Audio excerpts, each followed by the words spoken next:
I felt that something was wrong in my home. I couldn't explain it with words, but I felt it in every fibre of my body. Something rotten, dark, dangerous. Then I faked that I was in surgery and would need to stay in the hospital for several days. I told my daughter Audrey that it was a delicate operation, that I would be out of contact, and that she shouldn't worry. But in reality, I was hiding in the house of Betty, my neighbour across the street, watching my own house as if I were a stranger. I had been there for hours, in the darkness, when that elderly lady touched my shoulder. Betty stared at me and whispered with a certainty that terrified me. "Wait until 12:15 a.m. You'll see everything." I didn't know what to say. I just nodded. The clock advanced slowly, torturing me. 11:30, 11:40, 12 o'clock, 12:10. My breathing became erratic. 12:14. My hands were trembling. And then it came. Exactly 12:15 in the morning, I saw movement at the entrance of my house. Someone unlocked the door. The lights came on. I held my breath at what I saw. It was Carl, my son-in-law, my daughter's husband. But he didn't come alone. 2 other people entered. They started walking around my house as if it were theirs. They were taking pictures. They were measuring the walls. They were checking my things. And in that instant, I knew that my worst nightmare was only just beginning. My name is Eleanor, and I am 65 years old. All my life revolved around 2 loves, my late husband and my daughter Audrey. When my husband died 7 years ago in that terrible accident, I thought I wouldn't survive the pain. But Audrey saved me. She was my reason to breathe, to get up, to keep going. We built a beautiful relationship. We were more than mother and daughter. We were companions, confidants, friends. When she met Carl 6 years ago, I was deeply happy. He seemed like a good man, hardworking, polite, attentive. They got married, and I gave them the land next to my house so they could build their home. I wanted to keep them close. I wanted us to form that close-knit family I always dreamed of. My house isn't large, but it's valuable. With the growth of the neighborhood, it's now worth close to $450,000. Real estate agents have contacted me dozens of times offering to buy it. I always refused. That house is my history. Every corner holds memories. The yard where Audrey learned to walk. The kitchen where we baked apple pie together. The living room where we celebrated 1,000 Christmases. It's not just property. It's my entire life converted into walls and a roof. For months, everything seemed perfect. We had pancakes together on Sundays. Audrey came to visit me almost every afternoon. Carl helped me with house repairs. But about 3 months ago, something changed. It was subtle at first. So subtle that I thought I was imagining it. Audrey started coming around less. When she did come, she seemed distracted, nervous. She avoided my gaze. Conversations became superficial, uncomfortable. Carl, on the other hand, became excessively kind, overly solicitous. He constantly asked me about my health, if I felt tired, if I forgot things, if I needed help with documents. Questions that seemed innocent, but which began to sound strange. One afternoon, I arrived at their house early without calling ahead. I heard voices inside. They were talking in low, urgent tones. I knocked on the door and the voices stopped abruptly. Audrey opened it with a forced smile. I asked her if everything was okay. She said yes, that they were just watching TV. But the television was off. I started to notice more things. Objects disappearing from my house. Small thing at first. An old photograph. A porcelain vase that had belonged to my mother. Documents that were on my desk. And then weren't. I thought I was becoming forgetful. but something inside me knew that wasn't the case. One night I saw them from my window. Carl and Audrey were in their yard, talking with a man I didn't know. He was carrying a briefcase and papers. It looked like a serious meeting. The next day, I asked Audrey who that man was. She turned pale. She said he was an insurance salesman. A lie. I knew it from her voice, from how she avoided my gaze, from how she quickly changed the subject. That night I couldn't sleep. I began to make a mental list of all the strange things. The sudden silences when I entered a room, the phone calls that Carl abruptly cut short when he saw me, the visits of unknown people to my house when I supposedly wasn't there, but which my neighbour Betty mentioned having seen. Betty is a woman of almost 80 years. She has lived across from my house for decades. She was always discreet, quiet, observant. One day she stopped me on the street. She looked at me seriously and said, "Eleanor, be careful. I've seen things I don't like." I asked her what she meant. She shook her head. "I can't tell you yet, but keep your eyes open." Her words haunted me for days.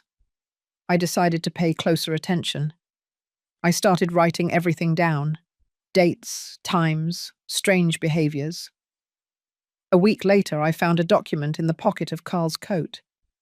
He had left it hanging in my house. I couldn't resist the temptation.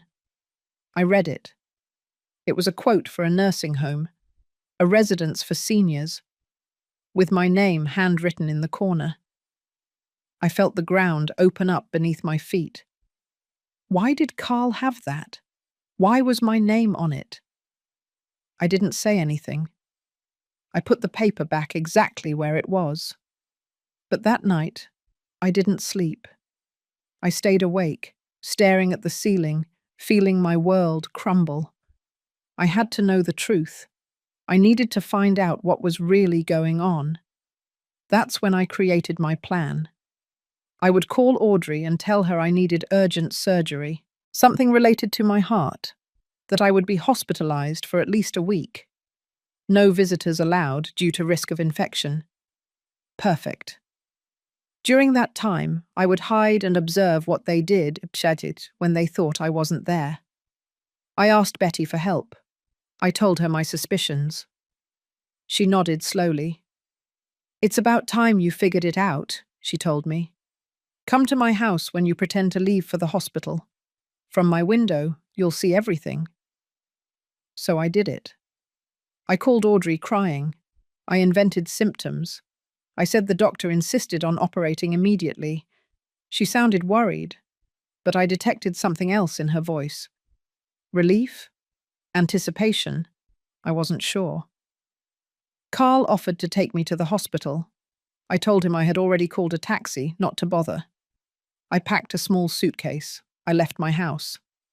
But instead of taking a taxi, I walked straight to Betty's house. She was waiting for me with the door ajar. I settled into Betty's second-floor bedroom. From the window, I had a perfect view of my house and Audrey's house. It was 3 o'clock in the afternoon when I arrived. Betty brought me hot tea and chocolate chip cookies, but I couldn't eat anything. My stomach was clenched with anxiety. I sat by the window and waited. The hours passed with unbearable slowness. I saw Carl leave his house at 5 o'clock. He got in his car and left. Audrey left half an hour later. She also left. My house remained empty, silent, as if it were dead. Darkness began to fall. I turned on a small lamp behind me so as not to be completely in the dark, but I kept the main lights off. I didn't want anyone to know I was there. Observing. Betty came up around 8 o'clock with hot soup. "You have to eat something," she told me firmly. I took a few sips just to please her. I asked her what she had seen, what she knew. She shook her head. "You'll see for yourself soon. It's better that way. You need to see it with your own eyes, so you have no doubts." Her words terrified me more. What was so serious that I needed to see it myself? What had Audrey and Carl done? My mind began to imagine terrible scenarios. Maybe they were stealing from me. Maybe they were planning to kick me out of my house. Maybe they wanted to declare me incompetent and take everything from me. Each thought was worse than the last. At 9:30, the lights in Audrey's house came on. They had returned. I saw their silhouettes moving behind the curtains. They seemed to be arguing. The gestures were abrupt, agitated. I wondered what they could be talking about. About me? About my supposed surgery? About what they planned to do now that I was gone? At 10 o'clock, the lights went out. Everything was silent again. I looked at the clock. There were 2 hours and 15 minutes left until 12:15 a.m. Betty had told me to wait until that exact time. Why that specific time? What would happen then? Time dragged on like never before. Every minute seemed like an eternity. 11 o'clock at night, 11:30. My heart was beating faster and faster. 11:45. My hands were cold with sweat. Betty came up again and sat next to me in silence. She didn't say anything. She just waited with me. Her presence was comforting, but also unsettling. She knew something that I didn't know yet. 12 o'clock at night, midnight. The clock in Betty's living room chimed its solemn tolls. I held my breath. 12:05, 12:10. My eyes were fixed on my dark house. Nothing was moving. 12:14. Betty touched my shoulder softly. Almost, she whispered. And then it happened. Exactly at 12:15 in the morning, I saw a figure approaching my house from the side of the yard. He was carrying a small flashlight. It was Carl, my son-in-law. He walked carefully, looking everywhere, making sure no one saw him. He reached my front door. He took a key out of his pocket. My key. He opened the door with quick movements and went inside. The hallway lights came on. Seconds later, 2 more people arrived. A man with a briefcase and a young woman. The 3 of them entered my house as if they had every right in the world. I held my breath. What the heck was going on? Betty handed me some binoculars. Take these. You're going to need to see this in detail. I took them with trembling hands and looked through them. The image immediately zoomed in. I could perfectly see the inside of my living room through the window. Carl was pointing at the walls. The man with the briefcase was taking notes. The young woman was taking pictures with a professional camera. She photographed every corner, every piece of furniture, every detail. Then I saw them move towards the kitchen. More photos, more notes. The man took out a tape measure and began to measure the walls, the windows, the space between the furniture. What were they doing? Why were they measuring my house? They moved towards my bedroom. I saw them open my closet. They were looking through my clothes. The woman was taking pictures of my personal belongings, of the medicines on my nightstand, of the crucifix on the wall, of the family photographs. I felt a fury growing inside me. How dare they invade my privacy like that? Carl opened my desk drawer. He began to pull out documents. He showed them to the man with the briefcase. The man read them carefully and nodded. They put some papers in the briefcase. Were they stealing my documents? My property deed was there. My will, my bank accounts, everything. They stayed in my house for almost 1 hour. They checked absolutely everything. The attic, the basement, the garage. They took photos of every space, measurements of every room. When they finally left, it was almost 1:30 in the morning. I saw them talking outside for a few minutes. The man handed some papers to Carl. They shook hands. The woman hugged Carl. A hug that was too long, too close, too intimate. Something in that hug made me feel sick. Then they left. Carl turned off the lights in my house, locked up, and walked back to his house as if nothing had happened. I collapsed into the chair, shaking. Betty looked at me sadly. Now you understand why you needed to see it yourself. I nodded without being able to speak. Tears began to roll down my cheeks. What had I just witnessed? What were they planning? Who were those people? Betty sat beside me and took my hand. That's not all, Eleanor. There's more. Much more. I looked at her in horror. More? What could be worse than this? She sighed deeply. I've been watching them for weeks. This isn't the first time they've entered your house when you weren't here. They've come at least 5 times in the last month, always at midnight, always with different people. I felt the world crumble around me. Why didn't you tell me before? Betty shook her head. You needed to see it yourself. If I had told you, you wouldn't have believed me.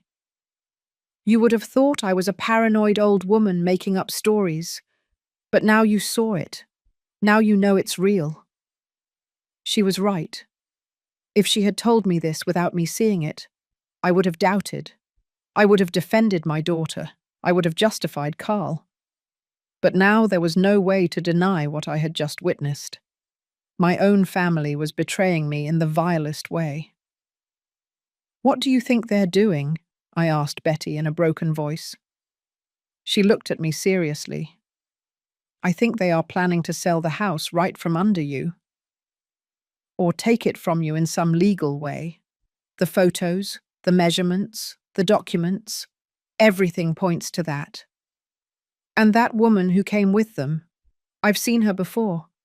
2 weeks ago, she came alone with Carl. They entered your house and were there for hours. When they came out, they kissed. I felt like I couldn't breathe. They kissed. Betty nodded. Carl is cheating on your daughter. And I believe that woman is involved in this whole plan. I don't know exactly what they're plotting, but it's something big, Eleanor. Something that could leave you with nothing. I spent the rest of the night awake, looking out the window, processing what I had seen. My mind was working at full speed, trying to understand the magnitude of the betrayal. Carl, the man I had trusted like a son, was stealing from me. And Audrey, my own daughter, my only daughter. Did she know what Carl was doing? Was she an accomplice? The hug between Carl and that woman haunted me. Did Audrey know her husband was cheating on her? Or was she part of the deception too? I needed answers. I needed to know how far this nightmare went. The dawn came slowly, painting the sky in shades of orange and violet. I hadn't slept a minute. My eyes burned with fatigue, but my mind was more awake than ever. Betty came down to make coffee. The aroma wafted up to the room, but I couldn't move from the window. I needed to see what would happen in the light of day. I needed to understand Carl and Audrey's next move. At 7 o'clock in the morning, I saw Carl leave his house. He was wearing a suit, carrying his work briefcase. He acted completely normal, as if the night before he hadn't violated my home. He got into his car and left. Audrey came out half an hour later. She was also dressed for work. Before getting into her car, she looked towards my house. I could see her expression even from a distance. It wasn't concern. It was something else. Satisfaction? Anticipation? She left without another thought.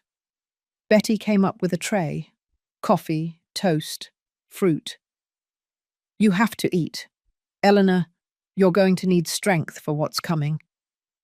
I forced myself to eat something, although every bite was hard to swallow. Betty, I need to know more. What else have you seen? Tell me everything. She sat across from me with a grave expression. About 2 months ago, I started noticing strange movements. At first, I thought it was you coming and going at different hours. But then I realized it wasn't you. It was Carl, using your key. He would come in when you weren't here. Sometimes alone, sometimes with that woman. Once he brought an older man who was carrying official documents. He looked like a lawyer or a notary. A notary, I repeated in horror. Why would they need a notary? Betty shook her head. I don't know for sure. But Eleanor, there's something else you need to know. 3 weeks ago, I saw something that made me suspect this was more serious than I thought. It was a Saturday afternoon. You had gone to the farmer's market. I saw Carl entering your house with a different woman, not the one you saw last night. This one was older, dressed formally, carrying a huge folder. They were inside for almost 2 hours. When they left, I overheard part of their conversation. They were in your yard, right below my window. The woman was telling Carl that they needed the medical certificates before proceeding, that without those documents the process could not move forward. My heart stopped. Medical certificates. What process? Betty looked at me with eyes full of compassion. I'm not sure, but I think they are trying to have you declared mentally incompetent. It's the only logical explanation. That's why Carl was constantly asking you if you forgot things, if you felt confused. He was building a case, gathering supposed evidence that you cannot take care of yourself. Fury exploded inside me. I stood up so abruptly that the chair almost fell over. Declare me incompetent? I am perfectly fine. I have never had memory problems. I have never been confused. It's an absolute lie. I know, Eleanor. I see you every day. I know you are perfectly lucid and capable. But they can fabricate evidence, get corrupt doctors to sign false papers. It's more common than you think. Families who want to take their parents' or grandparents' properties, they declare them incompetent, take legal control of their assets, and end up stripping them of everything. Betty's words hit me like punches. This was real. This was happening. My own daughter and son-in-law were planning to steal my entire life, my house, my autonomy, my dignity, everything. I have to do something, I said in a trembling voice. I can't just sit here watching them destroy me. Betty nodded. You're right, but you have to be smart. If you confront them now, they will deny everything.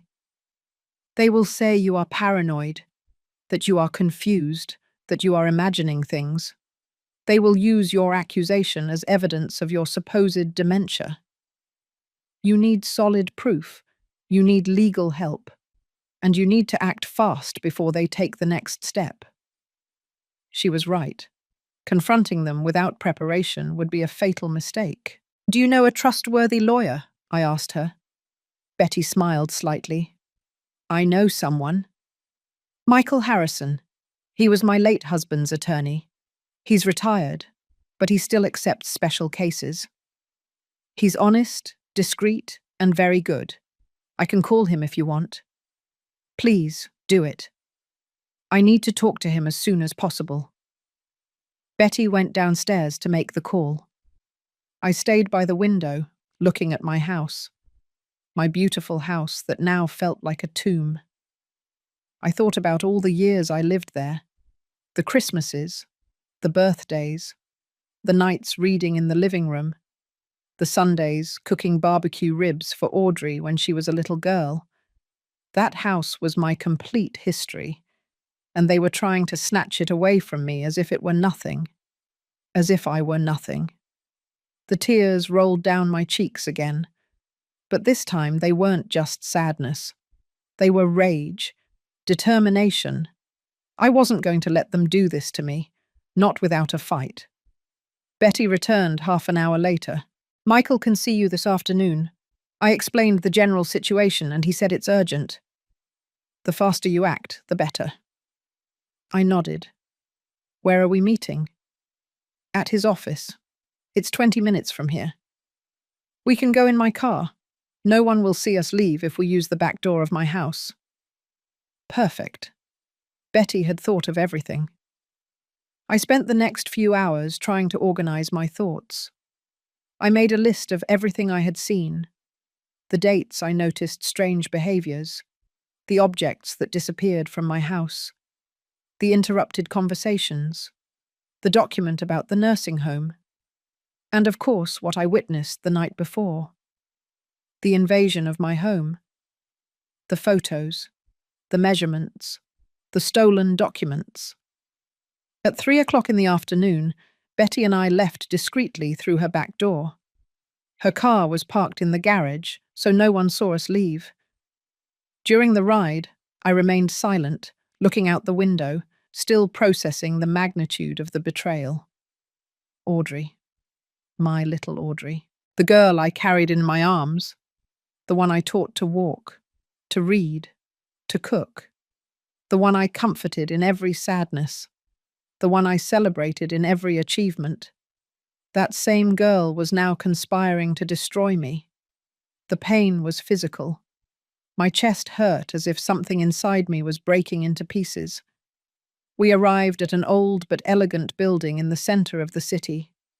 Michael's office was on the 3rd floor. We went up in the elevator in silence. Betty knocked on the door firmly. A man of approximately 70 years old opened it. He was tall, with completely white hair, penetrating eyes behind dark-rimmed glasses, and a serious but kind expression. "Betty, how long has it been?" he said with a deep voice. They hugged briefly. Then he looked at me. "You must be Eleanor. Please, come in." His office was spacious, full of law books, diplomas on the walls, family photographs. We sat across from his huge wooden desk. Michael leaned back in his chair and studied me for a moment. "Betty told me the basics, but I need you to tell me everything from the beginning. Every detail is important." I took a deep breath and began to speak. I told him about the changes in Audrey and Carl, about the strange visits, the missing objects, the insistent questions about my health, the nursing home document, my plan to fake the surgery, what I saw last night from Betty's window, the intruders measuring my house, photographing everything, stealing documents, the suspicious hug between Carl and that woman. Everything. Michael listened without interrupting, taking meticulous notes. When I finished, he was silent for a moment, thoughtful. Then he spoke in a firm voice. "Eleanor, what you are describing to me is a classic case of family fraud with the intention of stripping you of your assets. They are probably planning to do several things simultaneously." He leaned forward. "First, declare you legally incompetent through false medical certificates. Second, obtain power of attorney over your properties and finances. Third, sell your house quickly before you can react. And fourth, possibly commit you to a nursing home against your will, so you cannot interfere with the process. I've seen cases like this before. They are devastating and completely illegal, but unfortunately they are more common than people think." I felt the room spin around me. "Can they really do all that?" Michael nodded gravely. "If they have the right documents and the right contacts, yes, they can move you like a chess piece before you realize it. That's why you acted well by faking the surgery and observing. Now we know what you're facing, and we can prepare a defense." "What should I do?" I asked in a desperate voice. Michael interlaced his fingers on the desk. "First, I need access to all your original documents. Deeds, will, bank accounts, IDs, everything. Second, we're going to give you a complete medical evaluation with doctors I trust to prove that you are perfectly capable mentally and physically. Third, we are going to thoroughly investigate Carl's activities, his finances, his contacts, his movements. Fourth, we need to identify those people who entered your house last night. And fifth, we are going to prepare a legal trap to catch them red-handed. A trap? I asked, staring at Michael. He nodded with a calculating expression. Exactly. We can't simply accuse them without irrefutable proof that a judge cannot ignore. We need to catch them in the act. Document their actions, record conversation if possible, get irrefutable evidence of their criminal intentions. I leaned back in the chair, feeling the weight of all this on my shoulders. How much time do we have? Michael frowned. That is the critical question. From what you describe, they are already in an advanced phase. The measurements, the photographs, the document theft. I'd say they have an interested buyer and are preparing the paperwork to formalize the sale. Probably a matter of weeks, perhaps days. Betty leaned forward. Michael, what about the documents Carl stole from Eleanor's house? Can they use them to forge signatures? Michael nodded gravely. They can, and they probably will. With modern technology, forging signatures is relatively simple if you have original samples. That's why it's crucial for Eleanor to regain control of her documents immediately and protect them legally. I straightened up in the chair. I have a safe in my house. One that I installed years ago when my husband died. No one knows about it except me. It's hidden behind a false panel in my bedroom closet. That's where I keep my most important documents. Original deeds, my will, certificates, everything. Michael's eyes lit up. Perfect. That gives us a huge advantage. They probably believe they have all your documents, but in reality, they only have copies or secondary papers. I nodded. Exactly. I was always careful with that. My husband taught me to protect important documents. He said that in this world, you can't even trust your shadow. A bitter irony, considering I couldn't even trust my own daughter now. Michael took more notes. Good. This is what we will do. Tonight, while they sleep, you will enter your house with my assistant and a trusted locksmith. We will change all the locks. We will recover your documents from the safe. We will install hidden security cameras in strategic points. That way we can record any future attempt at invasion. Cameras? The idea surprised me. Yes, small, invisible, with real-time transmission to your phone and mine. If they try to enter again, we will have it all recorded. Invaluable evidence for the case. I took a deep breath, feeling a mix of fear and determination. It's all right. Let's do it. Michael continued. Early tomorrow you will go to my trusted doctor, Dr. Reynolds. He will perform a complete cognitive evaluation. Memory tests, logical reasoning exercises, decision-making ability, everything officially documented. That will destroy any attempt to declare you incompetent. You're in. And then? Then comes the difficult part. You need to return to your normal life. Pretend that the surgery went well and that you are recovering. Act as if you know nothing. Meanwhile, we will investigate silently. We will track Carl's movements. We will identify his accomplices. We will find out exactly what they are planning. And when we have everything documented, we will confront them legally with authorities present. The idea of having to pretend normalcy in front of the people who were betraying me made my stomach churn. I don't know if I can act like nothing is wrong in front of them. Every time I see Audrey, I feel my heart break again. Michael looked at me with compassion. I know. It's the most painful part of all this, but it is necessary.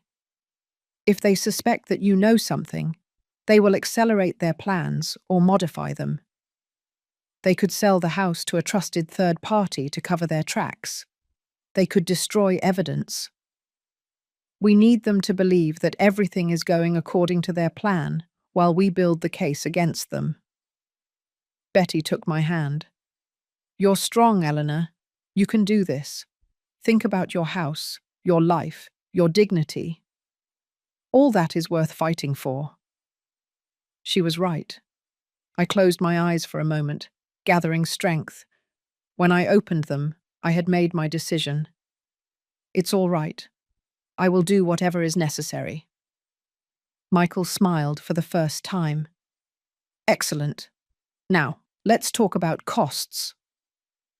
My fees would normally be $5,000 for a case like this, but you are Betty's friend, and I deeply despise it when families take advantage of their elders. I will charge you $2,500, half now, half when we win the case. I nodded. I can pay it. I have savings. Perfect. Then let's get started. Tonight at 2 o'clock in the morning, my assistant Louis will come to pick you up at Betty's house. You will go to your house, change the locks, install the cameras, and recover your documents. Understood.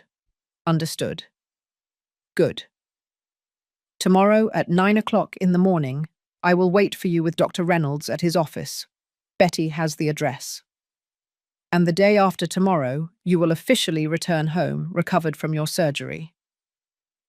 We left Michael's office with a clear plan. During the drive back, Betty drove in silence while I looked out the window, lost in my thoughts. I thought about Audrey when she was a little girl, about her laughter, about how she ran to me every time I came home from school, about the nights we spent together when she was sick, me taking care of her, stroking her hair. At what moment was all that lost?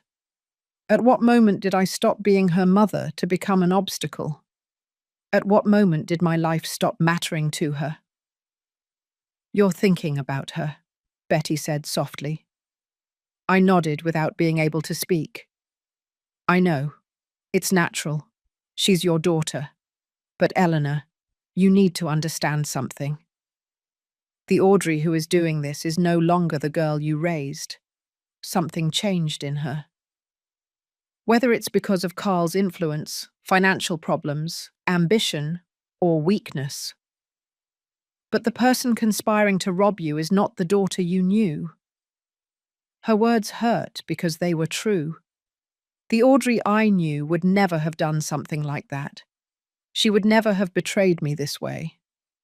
Something had changed profoundly in her, and I didn't know if I could ever forgive her. We arrived back at Betty's house around 6 o'clock in the evening. The sun was beginning to set, painting the sky in shades of pink and gold. From the second-floor window, I saw the lights turn on in Audrey's house. I saw her silhouette moving inside. Preparing dinner, probably. Acting as if she were a normal person, as if she weren't planning to destroy her own mother. Betty's phone rang. It was Michael. Betty? Put me on speaker. I need Eleanor to hear this. Betty activated the speaker. We're here, Michael. The lawyer's voice sounded urgent. Eleanor, my contacts have already started investigating. I have preliminary information that you need to know now. My heart raced. What did you find out? Carl has enormous debts. More than $200,000 between credit cards, personal loans, and a commercial loan he took out for a business that failed 2 years ago. He is on the verge of bankruptcy. Creditors are pressuring him. He has 2 months to pay or he will face lawsuits. I felt my stomach churn. So he needs my house to pay his debts.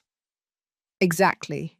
Your property is worth approximately $450,000 according to the current market. With that money, he can pay all his debts and still have money left over. It is the perfect motive for what he is doing. And Audrey?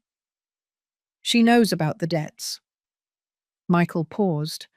I still don't know that for sure. But based on how they are acting together, I assume so. They are probably desperate. Desperation makes people make terrible decisions. And there is something else. His tone became even more serious. Tell me. The woman you saw hugging Carl last night. We've already identified her. Her name is Pamela Morris. She is a real estate agent, but she has a record. 5 years ago, she was involved in a similar case. She helped a family illegally sell an elderly man's property. The case was settled out of court, but it's on her records. She is a professional in this type of fraud. The name Pamela Morris was etched in my mind like a brand of fire. A woman with experience in stealing from the elderly, a fraud professional, and Carl had brought her directly into my house. How did you find her so quickly? I asked Michael. I have contacts everywhere. Private investigators, former police officers, people who owe me favors. When you dedicate yourself to this for 40 years, you build a network. Pamela Morris was not difficult to track down. She has a public profile as a real estate agent, but the interesting thing is what she doesn't publicly show. He paused. We found bank transfers. Carl has paid her $3,000 in the last 2 months. Payments labeled as consulting, but we both know it's much more than that. Betty and I looked at each other. $3,000. Carl was paying this woman to help him rob me. And the man who was with them last night? I asked. We're still working on that, but based on the description you gave, he's probably an appraiser or a potential buyer. Someone interested in acquiring the property quickly without asking too many questions. Michael took a deep breath. Eleanor, this is more serious than I initially thought. They are not just planning to steal from you. The operation is already underway. Money is already moving. There are already buyers. This means we must act with extreme speed. I felt a chill run down my spine. How fast?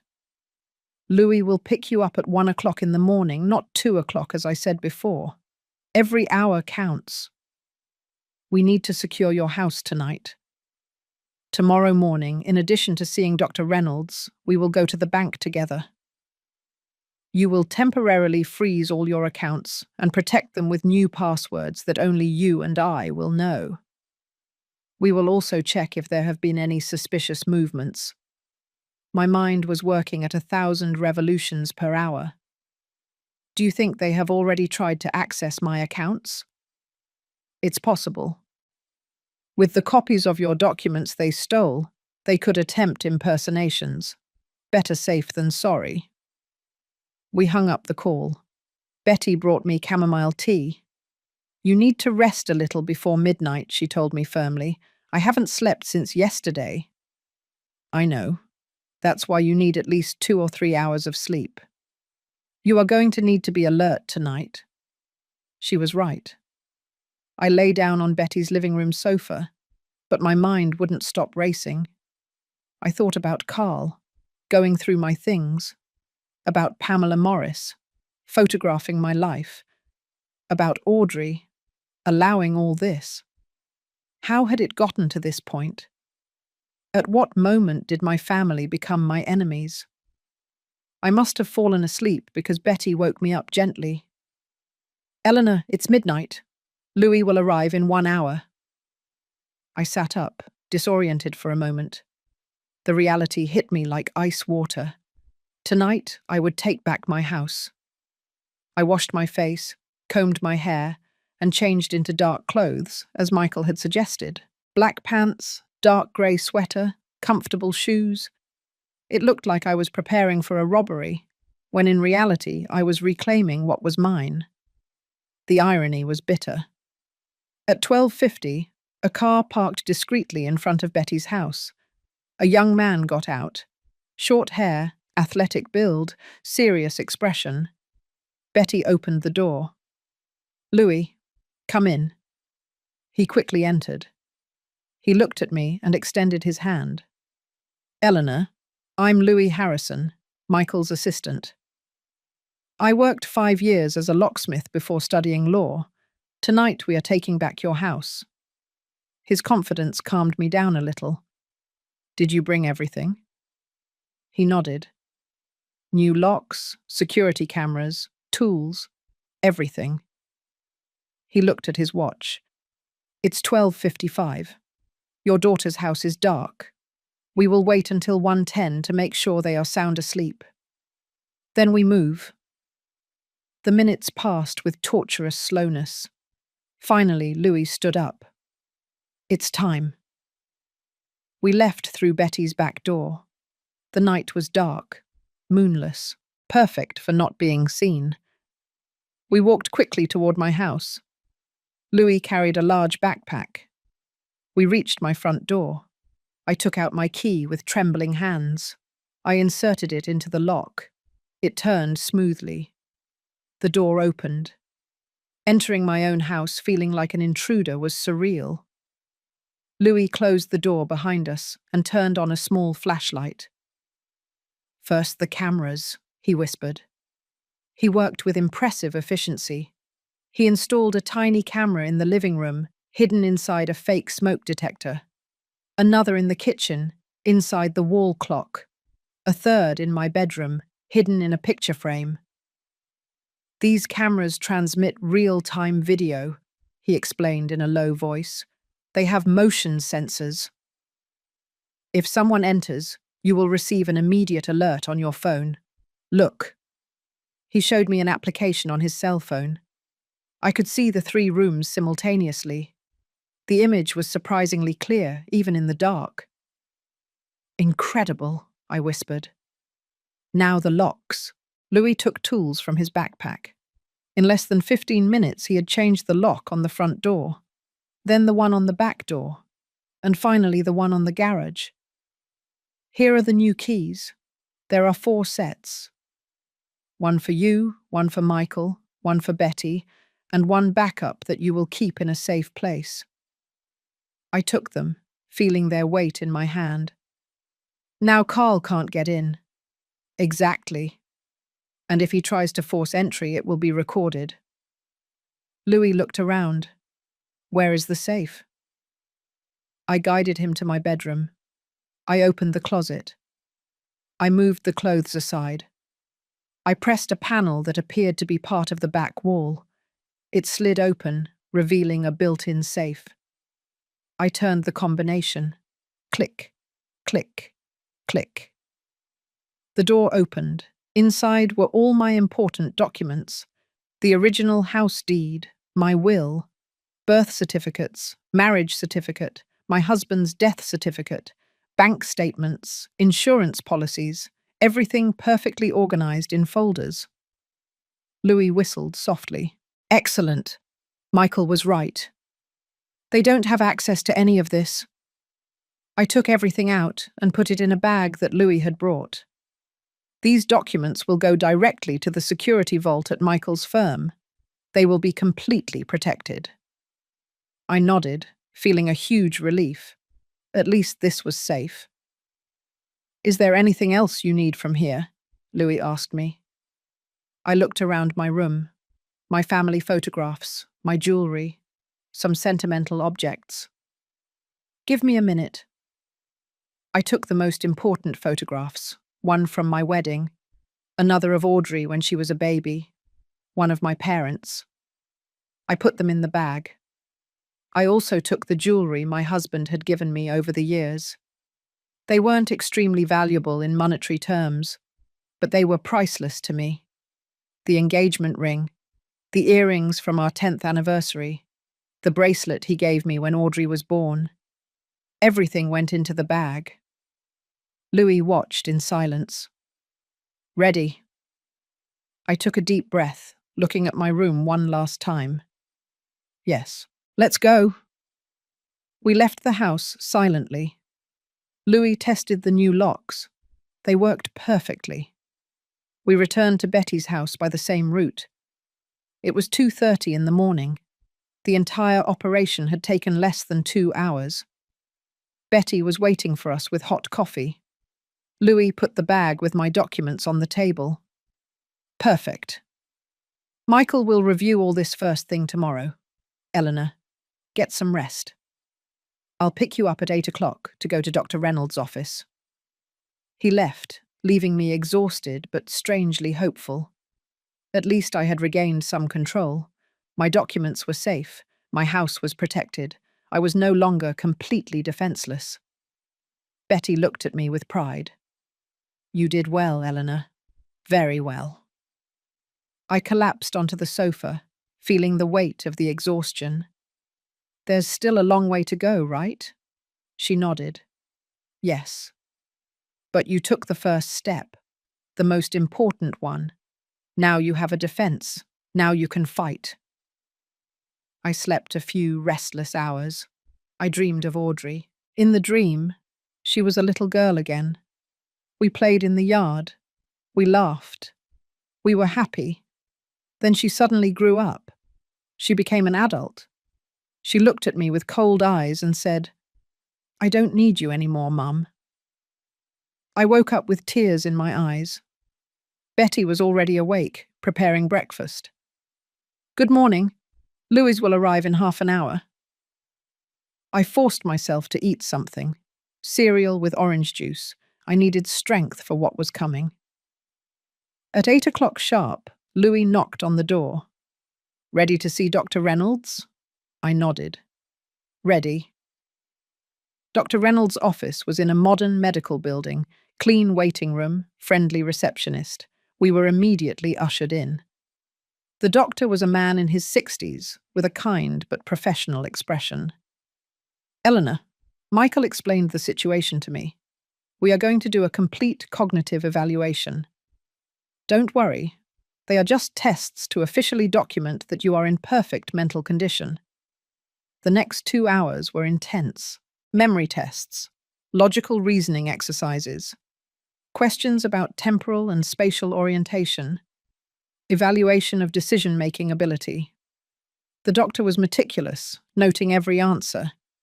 In the end, he looked at me with a smile. Eleanor, your results are excellent.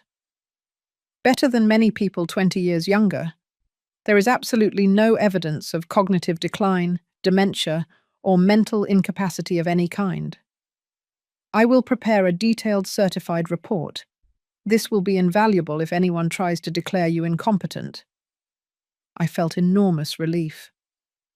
Thank you, Doctor. It's a pleasure to help. I hate it when families try to take advantage of their elders. I'm glad you're fighting. We left Dr. Reynolds' office with the sealed and certified medical report. Louis carefully put it in his briefcase. This document is gold. Eleanor, it destroys any argument of incapacity they try to use against you. I nodded, feeling that I finally had weapons to defend myself. Now to the bank, Louis said, as he drove through the downtown streets. We arrived at the bank where I had had my accounts for more than 30 years. We asked to speak to the manager. Mr. Jenkins knew me well. When I explained that I needed to review recent movements and protect my accounts, his expression became serious. Let me check your history. His fingers flew over the keyboard. Suddenly he frowned. Eleanor, there was an attempted access to your account 4 days ago.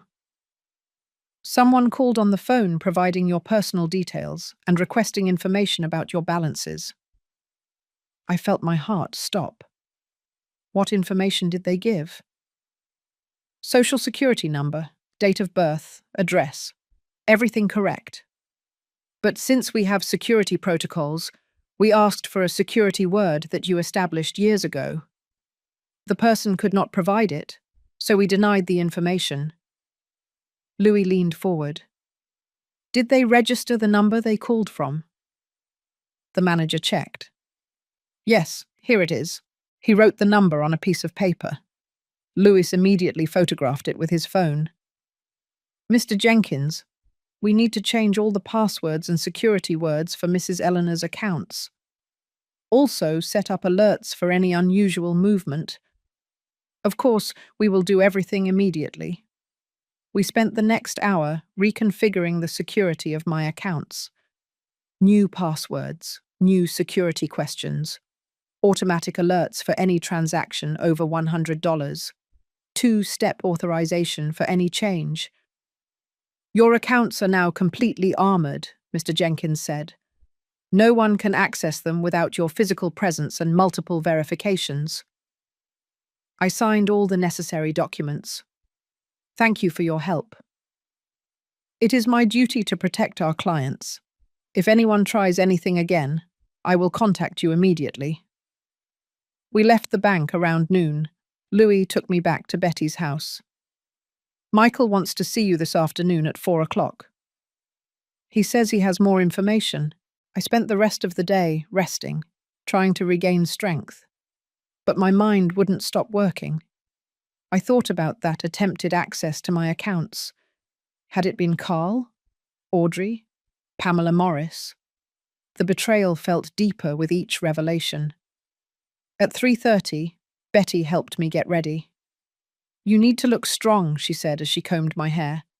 Michael will see that you are not a defenseless victim. You are a fighter.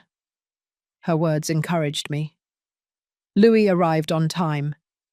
The ride to Michael's office was silent. I looked out the window, watching the city that had been my home all my life. I wondered how many people like me were being betrayed by their own families right now. How many elderly people were losing everything without even knowing it? The injustice filled me with fury. We arrived at the office. Michael was waiting for us with a grave expression. On his desk were folders, photographs, documents. Eleanor, sit down.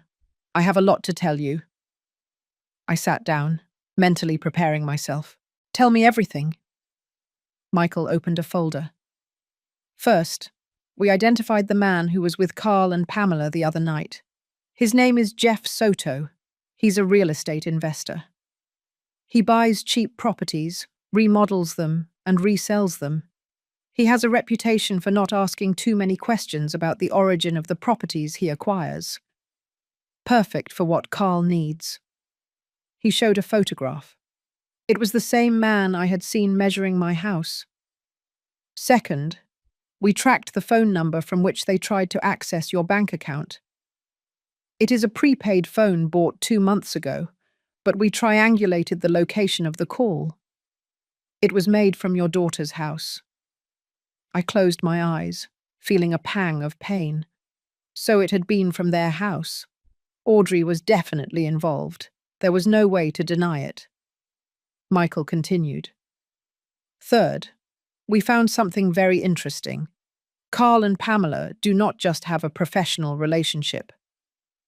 They have been having an affair for at least 6 months. I have photographs. He opened another folder. There were photos of Carl and Pamela together, entering hotels, kissing in parking lots, hugging in restaurants. My stomach turned. Does Audrey know? I asked in a voice barely audible. Michael sighed. That is the most complicated thing. According to our investigation, yes. She knows and she allows it. How can you be sure? Louis intervened. I followed your daughter for 2 days. Yesterday I saw her meet Pamela at a coffee shop. They talked for over an hour. The conversation seemed tense but not hostile. It was not the behavior of a wife confronting her husband's mistress. It was the behavior of 2 partners discussing business. The words hit me like punches. Audrey knew Carl was cheating on her and she didn't care. Or she cared less than the money they would get from my house. Michael continued. Fourth, and this is crucial, we found the documents they are preparing to declare you incompetent. Pamela has contacts with a corrupt doctor, Dr. Vance. For $3,000, he signs false certificates of senile dementia. He showed copies of documents, medical certificates with my name, invented diagnoses, recommendations for immediate institutionalization. All false. All prepared to destroy my life. How did you get these copies? Michael smiled slightly. I have my methods. Let's just say Dr. Vance's assistant has a conscience and is bothered by what his boss is doing. Fifth, Carl already has a buyer. Jeff Soto is ready to pay $350,000 for your house.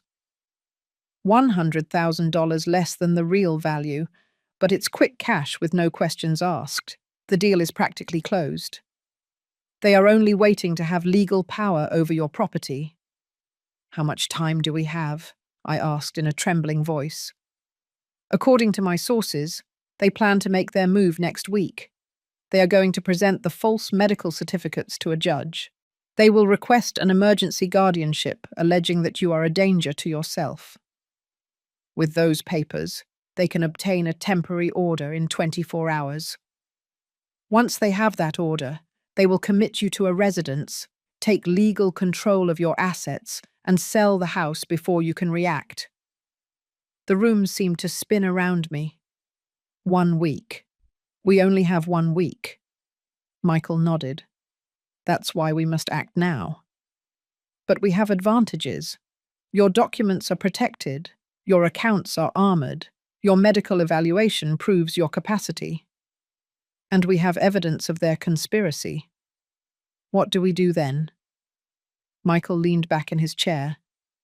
Here comes the delicate part. Tomorrow you will return to your house. Officially recovered from your surgery. You will act completely normal. They will come to visit you. To make sure that everything is going according to their plan, you will pretend that you know nothing. Meanwhile, I will file a formal complaint with the prosecutor with all the evidence we have collected. Fraud, forgery of documents, attempted theft, conspiracy. Everything. He leaned forward. Simultaneously, I will request a protection order and a restraining order against Carl, Audrey, Pamela, and anyone else involved, prohibiting them from approaching you or your property. And then we wait for them to make their final mistake. When they try to present the false documents to the judge, we will be waiting for them. With prosecutors, with the police, with the full force of the law, we will catch them in the act of committing formal fraud. That is a serious crime with severe criminal consequences, Louis added.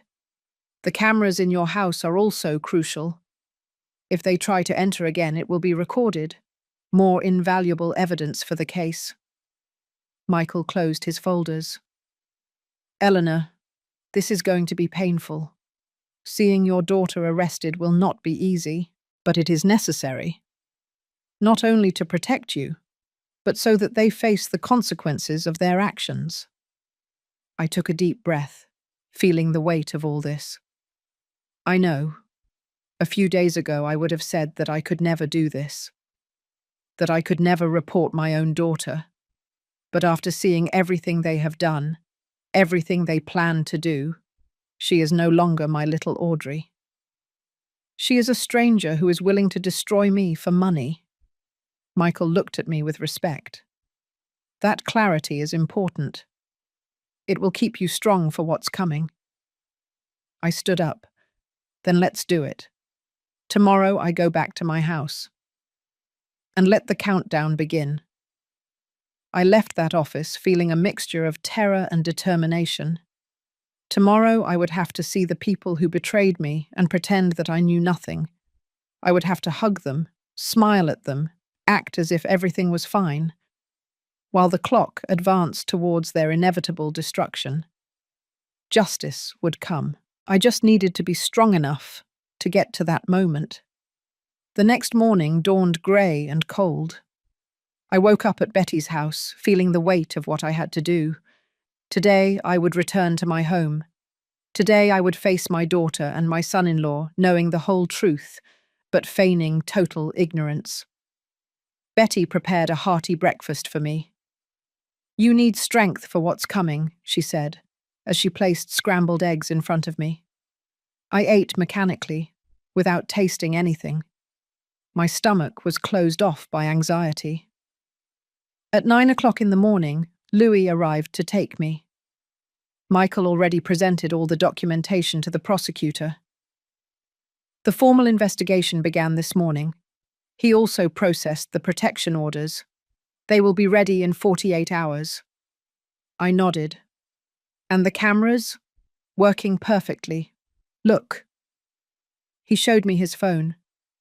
I could see the inside of my house in real time. Everything was exactly as we had left it. Louis drove me to my house. We stopped the car in front of the entrance. I took several deep breaths before getting out. "You're going to be okay," Louis told me. "Remember, act normal. If you need anything, just call me. I'll be monitoring the cameras constantly." I got out of the car with my small suitcase, the same one I had packed when I pretended to go to the hospital. Louis waited until I opened the door with my new key. I went in. The house smelled stale, as if it had been empty for weeks when it had only been days. I closed the door behind me and stood still for a moment. I was back in my home, but it no longer felt safe. It felt like a battlefield. I slowly unpacked. I put away my clothes. I made coffee. I opened the windows to air it out. I tried to make everything look normal. I knew that Audrey and Carl would be watching. They surely had already seen my car. At any moment they would come to visit me to make sure their plan was still on track. I wasn't wrong. At 11 o'clock in the morning, they knocked on the door. My heart began to beat violently. I took a deep breath, forced a smile onto my face, and opened it. It was Audrey. "Mom!" she exclaimed with feigned concern. "We just saw you arrive. How are you? How did the surgery go?" She hugged me. I had to use all my willpower not to pull away in disgust. Her arms felt like a snake coiling around me. "I'm fine, honey," I said in a weak voice, as if I had really been sick. "It was complicated, but the doctors say I will recover completely." I let her in. Carl appeared behind her with his fake smile and his calculating eyes. "Eleanor, what a joy to see you back." We were so worried. Liar, hypocrite, thief. The words screamed in my mind, but I kept my expression calm. "Thank you, Carl. It's good to be home." I sat on the sofa, acting more tired than I really was. Audrey sat next to me, taking my hand. "Mum, you look exhausted. Are you sure you should be alone? Maybe you should stay with us for a few days while you recover." There it was. The first attempt. They wanted to keep me in their house, where they could control me better. "No, honey. I'm fine here." The doctors said that normal routine will help me recover faster. I saw a flash of frustration in her eyes, but she quickly hid it. "It's all right. But I'm going to come visit you every day. And anything you need, you call me." Carl walked around the room, subtly observing everything. Was he looking for signs of the cameras, or checking that everything was as they had left it? "Eleanor, do you need help with anything? Medical insurance papers? Hospital bills?" he asked casually. There was the trap. Did they want access to more documents? "No, thank you, Carl. I already took care of everything at the hospital. They have my insurance card on file," Audrey insisted.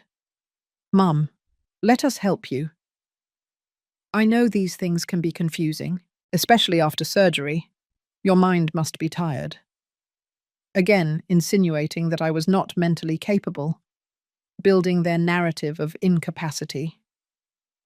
"My mind is perfectly fine, Audrey," I said firmly. "I just need physical rest." I saw them exchange glances. They were frustrated. Their plan depended on me appearing confused, weak, incapable. But I was proving the opposite. They stayed for one more hour, asking subtle questions, trying to detect any changes in the house, looking for opportunities to advance their agenda. Finally, they left, promising to return the next day. The moment they closed the door, I collapsed onto the sofa, shaking.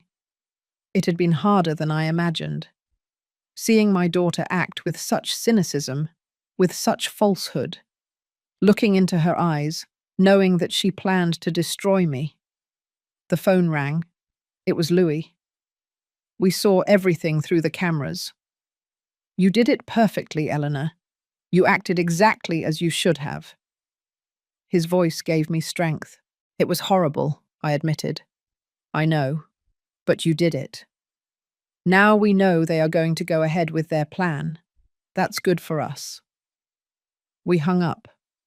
I spent the rest of the day in constant tension, jumping at every noise, checking the windows, making sure the doors were locked with the new locks. The next day, as promised, Audrey returned, this time alone. "Mum, I need to talk to you," she said with a serious expression. My heart raced. "What's wrong, honey?" She sat across from me. "I've been thinking. This house is too big for you. Maintaining it must be exhausting. And now with your delicate health." Here it came, the speech they had prepared. "My health is fine, Audrey." "Mum, you just got out of serious surgery. And let's be honest, you're not getting any younger. This house has stairs, a yard to maintain, constant repairs. Wouldn't something smaller, more manageable be better?" I pretended to consider her words. "What do you suggest?" Her eyes shone with barely contained anticipation. "There are wonderful residences for seniors, places where you don't have to worry about anything. Prepared meals, cleaning included, nurses available 24 hours. And you could sell this house. The money would give you financial security for the rest of your life." Every word was like a knife in my heart, but I kept my face neutral. "I don't know, Audrey. This house holds a lot of memories." "I know, Mum, but the memories are here," she pointed to her heart. "Not in the walls. Think about it. No worries, no responsibilities, just enjoying your golden years." Golden years? What a cruel euphemism for prison. "I'll think about it," I finally said. She smiled broadly. "Perfect. In fact, I know a beautiful place. Would you like to visit it with me tomorrow? Just to see. No commitment." They were accelerating the plan. "I feel very tired tomorrow still. Maybe next week." I saw disappointment cross her face. "It's all right, but don't postpone it too long, Mum. It's important to think about your future." After she left, I immediately called Michael. They just made their move. Audrey pressured me directly about selling the house and committing me to a residence. "Perfect," Michael said. "They are desperate. That means they will probably move their final pieces this week. The protection orders will be ready tomorrow. And the prosecutor already has enough evidence to proceed. We are just waiting for them to try to present the false documents to the judge." "How much more do I have to endure this?" I asked in a broken voice. "Little. Very little. Hold on just a few more days." That night I barely slept. Every sound startled me. I checked the cameras constantly on my phone. I saw my empty house on the small screens, but I felt as if I was surrounded by invisible enemies. On the third day, Carl arrived with papers. "Eleanor, I brought some documents for you to review. Things related to your health, your house, your finances. It's important to have everything in order." I pretended to look at them with confusion. "There are a lot of numbers here, Carl. I don't really understand all this." I saw satisfaction on his face. "Don't worry, I can help you. In fact, if you give me permission, I can take care of all this for you so you don't have to stress yourself out." There it was, the direct attempt to gain power over my documents. "Let me think about it," I said. "I need to rest now. My head is a little fuzzy." I was playing their game. I was acting exactly as they wanted me to act. Carl left, leaving the papers. As soon as the door closed, I photographed them and sent them to Michael. 2 hours later, Michael called, furious. "Eleanor, these documents are fake. They are powers of attorney supposedly signed by you, but the signature is forged. He brought them for you to actually sign, thus validating the fraudulent documents he already has. It is a legal trap." What do I do? Don't sign anything. Absolutely nothing. Under any circumstances. I won't. Good. Because tomorrow everything ends. The prosecutor will file the formal charges tomorrow at noon. The arrest warrants will be ready. And when Carl and Audrey arrive at your house to pressure you to sign, we will be waiting for them. The morning of the final day dawned with a strange silence, as if the entire city was holding its breath, waiting for what was coming. I got up early, showered, and dressed carefully. I wanted to look dignified for what was about to happen. Michael had called me at 7 o'clock. Eleanor, everything is ready. The detectives will arrive at your house at 11 o'clock. Carl and Audrey are scheduled to appear before the judge at 1 o'clock in the afternoon with the fake documents. But they will never make it to that appointment. We will arrest them at your house when they try to pressure you to sign. My heart was beating so hard I could hear it in my ears. Are you sure they will come? Completely. We have Carl's line tapped. This morning he called Pamela confirming that he would get your final signature today. They are desperate. It's their last day before the creditors initiate legal proceedings against them. I hung up and sat down to wait. The minutes passed with torturous slowness. At 10 o'clock, Betty called. Eleanor, how are you? Scared, I admitted, but ready. Today everything ends. You are the bravest woman I know. I'll be thinking of you. At 10:30, two discreet cars parked on the street. 4 people got out dressed casually. Undercover detectives. They knocked on my door. I opened it quickly. Mrs. Eleanor, I am Detective Miller. We have come to witness what is about to happen. We need everything to be completely legal. They entered and positioned themselves strategically. 2 in the kitchen, hidden behind the door.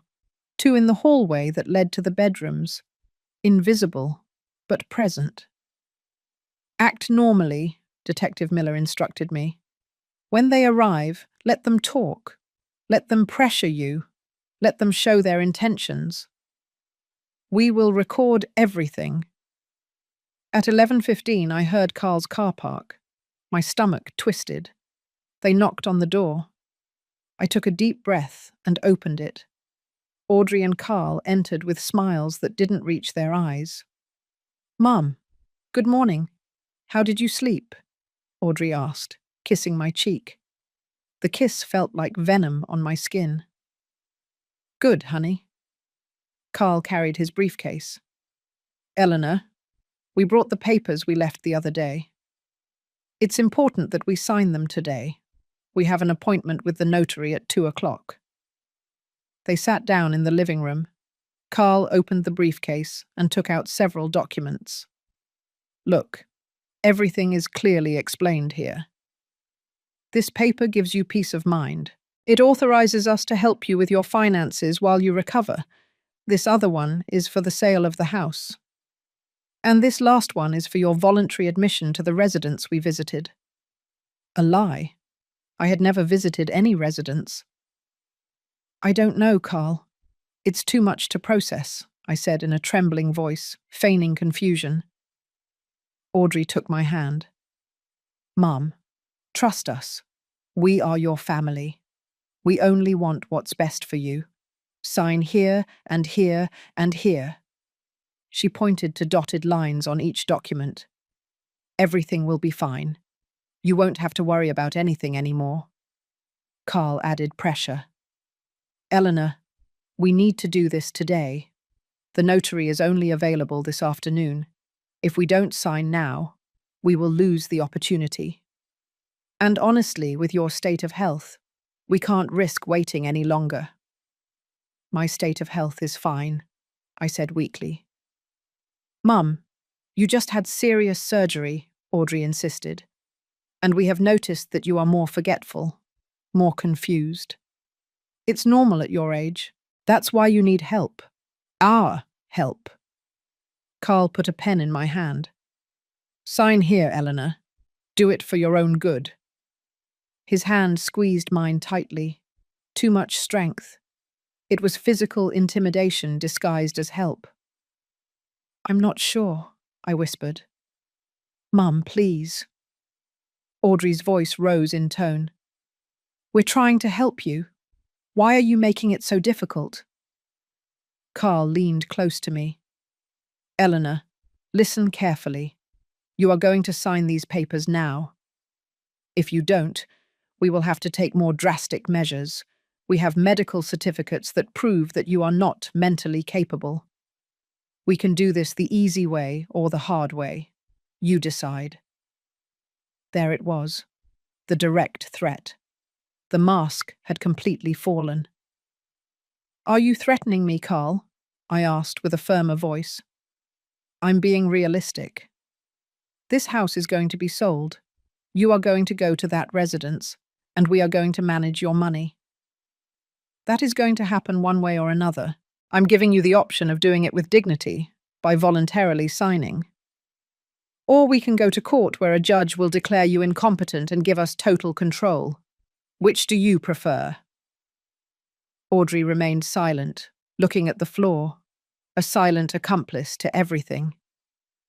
"Look at this," Carl said, taking out more papers.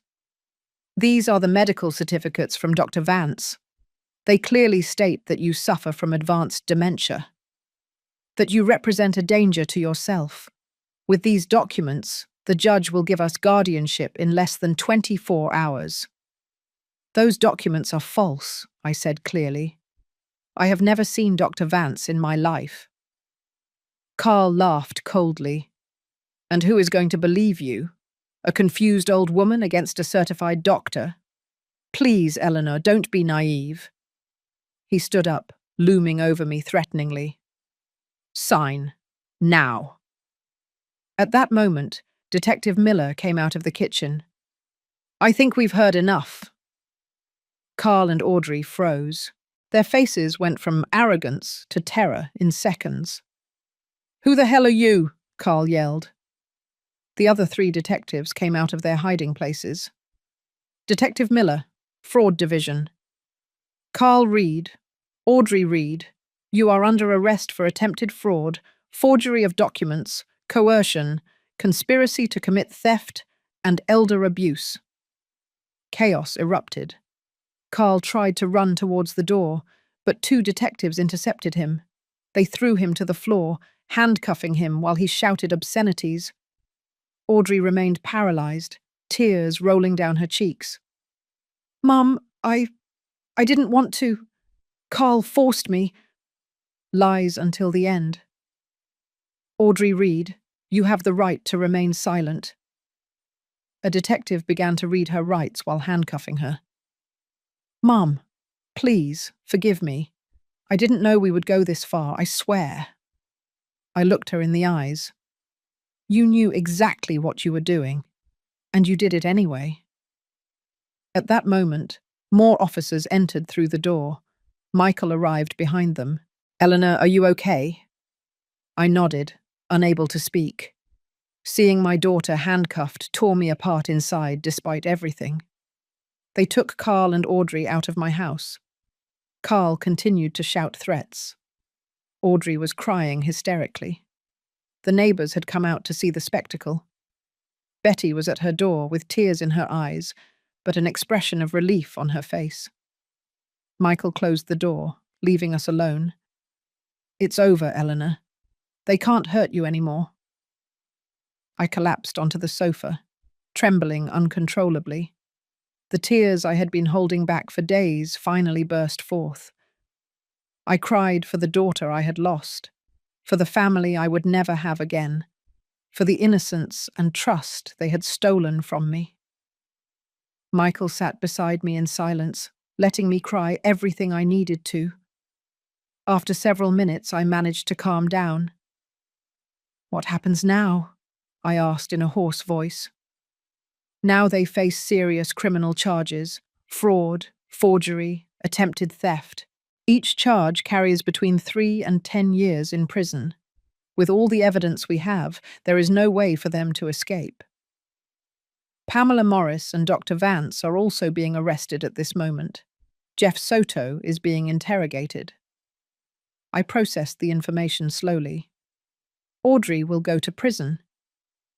It is very likely, unless she reaches an agreement with the prosecutor, yes. I closed my eyes.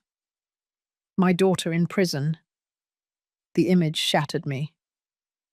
You did the right thing, Eleanor, Michael said firmly. What they did to you is unforgivable. They not only tried to rob you, they tried to take away your dignity, your autonomy, your very humanity. They were going to lock you up in an institution where you probably would have died alone and forgotten while they spent your money. He was right. I knew it rationally, but the heart does not understand logic. When can I testify? In a few weeks. The prosecutor will prepare the case. You will need to be strong and tell everything before the judge. I nodded. I will do it. I will testify against them. Not for revenge, but for justice, so that no one else has to go through this. Michael smiled sadly. You are an extraordinary woman, Eleanor. I spent the rest of the day in a fog of contradictory emotions. Relief that everything was over. Pain for the loss of my family. Rage over the betrayal. Sadness for what could have been and never would be. Betty came that night with hot soup and silent companionship. You don't have to talk, she told me. I'm just here. Her presence was comforting. I realized that I had found more family in this neighbor than in my own blood. The following weeks were a whirlwind of legal proceedings, statements to the prosecutor, meetings with lawyers, preparation of testimony. Michael guided me through every step with infinite patience. Carl and Audrey were released on bail, but the restraining orders prohibited them from approaching me or my property. Pamela Morris and Dr. Vance also faced charges. Jeff Soto cooperated with the authorities in exchange for immunity, revealing that there were 3 other similar cases in which Pamela had been involved. The investigation expanded, uncovering an entire network of fraud against the elderly. The day of the trial arrived 3 months later. I woke up feeling the weight of what I was about to do. I would testify against my own daughter in front of a courtroom full of strangers. Michael arrived early to pick me up. Ready? He asked gently. As ready as I can be, I replied. Betty insisted on accompanying me. You won't face this alone, she said, taking my hand. The courtroom was intimidating, cold, impersonal, full of unfamiliar faces. I saw Audrey sitting next to her defense attorney. She looked gaunt, with deep dark circles under her eyes, her hair dull. When our eyes met, she immediately looked down. Carl was at another table, with a hard, defiant expression. He didn't show an ounce of remorse. The judge, a man in his 60s with a severe expression, called the court to order. The prosecutor presented the case meticulously. He showed the photographs of Carl and the accomplices entering my house. He presented the falsified documents. He played the recordings of the threats. Every piece of evidence was a hammer blow to the coffin of their defense. Then they called me to the stand. I walked with trembling legs, aware of all the eyes on me. I put my hand on the Bible and swore to tell the truth. And that's exactly what I did. I told the whole story from the beginning. The strange behaviors. My decision to fake the surgery. What I witnessed from Betty's window. The plan to declare me incompetent. Carl's threats. Everything. My voice broke several times, especially when I spoke about Audrey. About how I had raised her alone after my husband's death. About all the love and sacrifice I invested in giving her a good life. About how she repaid me with betrayal. Audrey's defense attorney tried to discredit my testimony during cross-examination. Mrs. Eleanor, isn't it true that at your age memory can fail? My memory is perfect, I replied firmly. I have certified medical evaluations that prove it. It is possible that you misinterpreted your daughter's intentions. I misinterpreted nothing. The recordings show exactly what they intended to do. Carl's lawyer was more aggressive. Mrs. Eleanor, isn't it true that you refused to consider reasonable options for your care? I don't need care. I am perfectly capable of taking care of myself. But didn't your family genuinely worry about your well-being?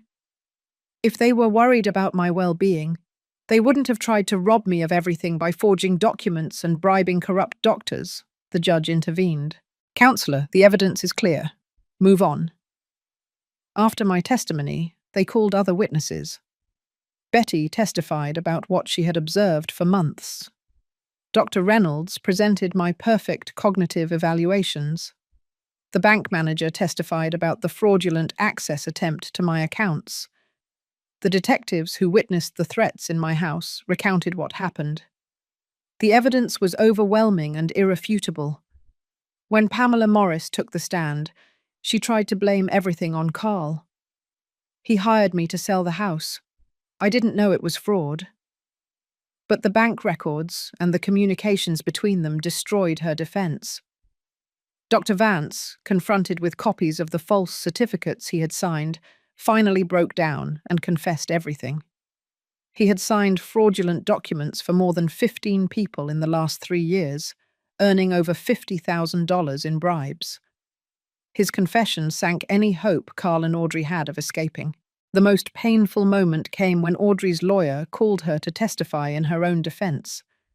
She went up to the stand, crying. I loved my mother, she began in a broken voice. I still love her.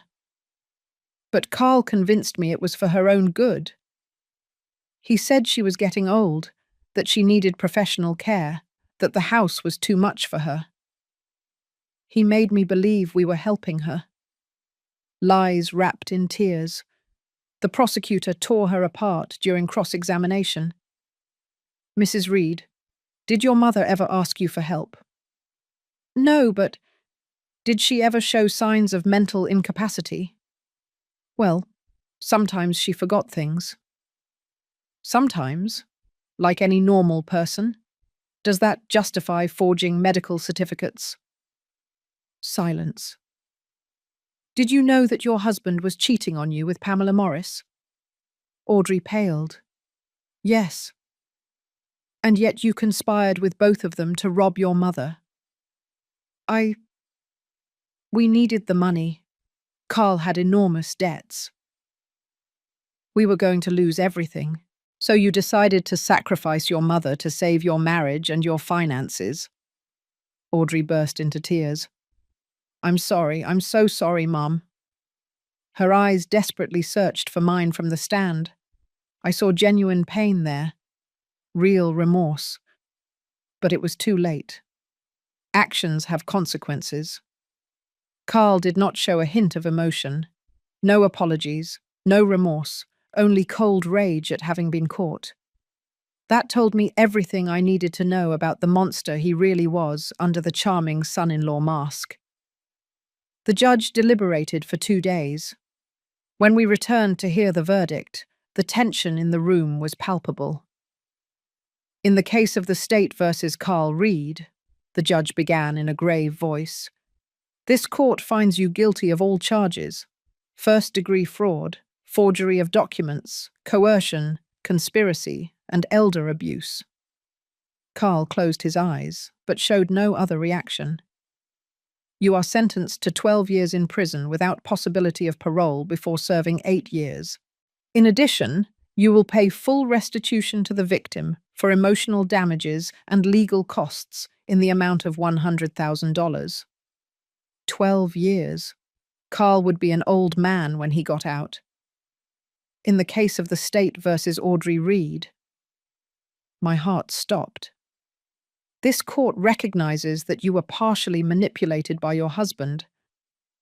However, your actions were conscious and deliberate. I find you guilty of conspiracy to commit fraud and complicity in forgery of documents. Audrey sobbed audibly. Taking into account your partial cooperation and apparent remorse, I sentence you to 4 years in prison with the possibility of parole after 2 years. You will also pay restitution of $30,000. 4 years. My daughter would spend 4 years in prison. Pamela Morris received 8 years.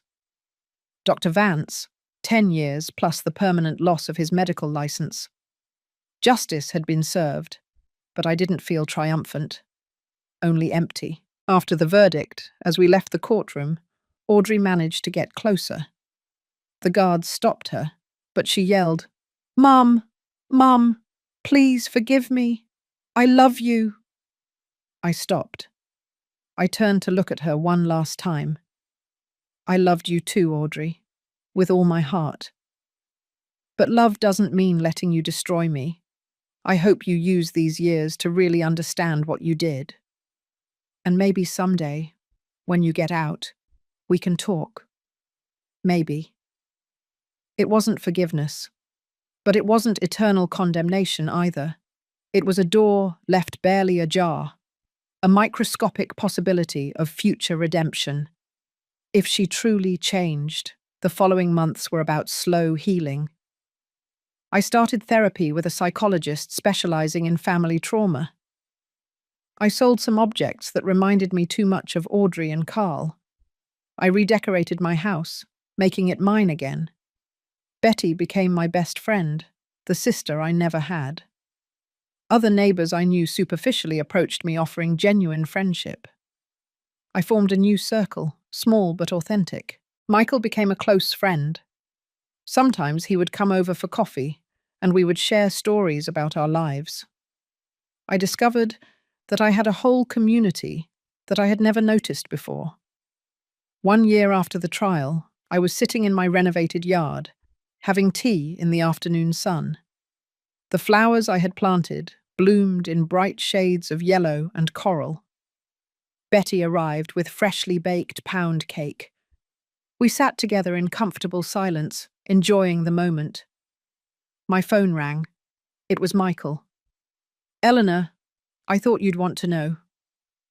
Audrey has been well behaved in prison. She took classes, worked in the library, attended therapy. She is requesting to see you. You don't have to if you don't want to, but she has the right to ask." I looked at the flowers in my yard.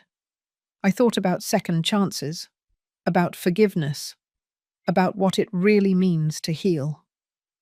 "Tell him I'll think about it," I finally replied. "I'm not ready yet, but maybe someday." I hung up and looked at Betty. She smiled with understanding. "Take your time.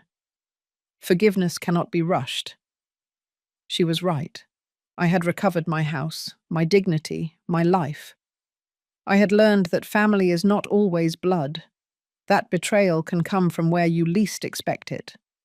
But also that the strength you never knew you had emerges when you need it most. I survived. I didn't just survive. I was reborn. And that finally was enough.